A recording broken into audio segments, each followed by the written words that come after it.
সুখবর। মালয়েশিয়ায় বাংলাদেশি কর্মী নিয়োগে সিন্ডিকেট প্রথা বন্ধ। বিস্তারিত জানতে ভিডিওটি শেষ পর্যন্ত দেখুন। মালয়েশিয়ায় বাংলাদেশি কর্মী নিয়োগে বন্ধ হচ্ছে সিন্ডিকেট প্রথা। কর্মীদের ভিসা পরিচালনার সঙ্গে জড়িত মালয়েশিয়ার ভিসা আবেদনকারী সংস্থাগুলোর পরিষেবা বন্ধ করার সিদ্ধান্ত নিয়েছে দেশটির সরকার। শুক্রবার এক সংবাদ সম্মেলনে মালয়েশিয়ার স্বরাষ্ট্রমন্ত্রী সাইফুদ্দিন নাসুশন ইসমাইল কথা জানিয়েছেন। তিনি জানান, ই-ভিসার জন্য এখন সরাসরি ইমিগ্রেশন বিভাগের মাইভিসা পোর্টালের মাধ্যমে আবেদন করা যাবে। মন্ত্রী বলেন, বাংলাদেশি অভিবাসী শ্রমিকদের নিয়োগের বিষয়ে সরকার নিয়োগকর্তাদের সক্রিয় আইডি এবং ব্যবহারকারীর ম্যানুয়াল দিয়েছে। ৩-১ মার্চের পরে অব্যবহৃত অভিবাসী কর্মীদের কোটা বাতিল করার সিদ্ধান্ত নিয়েছে সরকার।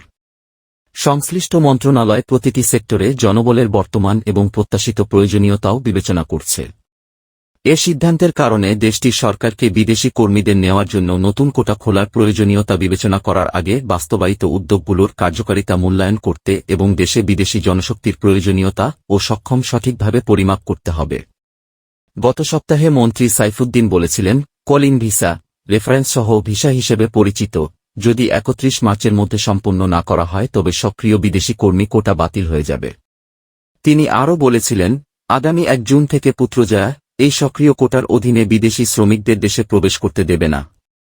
যে নিয়োগকর্তারা বাতিল কোটার জন্য কর পরিশোধ করেছেন তাদের ফেরত দেওয়া হবে।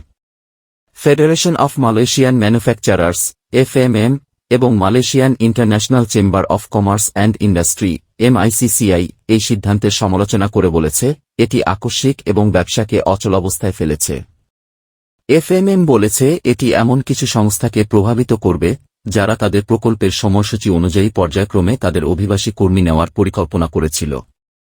MICCI সতর্ক করে বলেছে, নিয়োগকর্তাদের চুক্তিভিত্তিক বাধ্যবাধকতা পূরণ করতে এবং সময়সীমা পূরণ করতে সমস্যায় পড়তে হবে, যার ফলে আর্থিক ক্ষতি এবং অপারেশনাল বিপত্তি ঘটবে।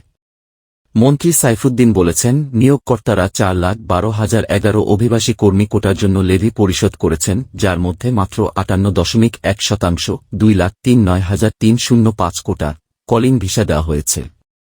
তিনি আরও বলেছেন যে নিয়োগকর্তাদের সত্যিকারের বিদেশি কর্মীদের প্রয়োজন, তারা তাদের কাজকর্মের জন্য প্রয়োজনীয় শ্রমিক আনতে ত্বরান্বিত করতে সক্ষম হবে।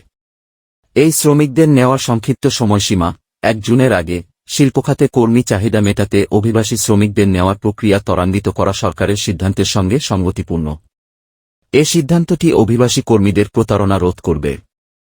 যেমন সম্প্রতি অনেক প্রতিবেদনে অভিবাসী শ্রমিকদের মালয়েশিয়া গিয়ে প্রতারিত হওয়ার ঘটনা উল্লেখ করা হয়েছে, যেখানে কর্মীদের চাকরি দেওয়া হয়নি বলে জানানো হয়েছে।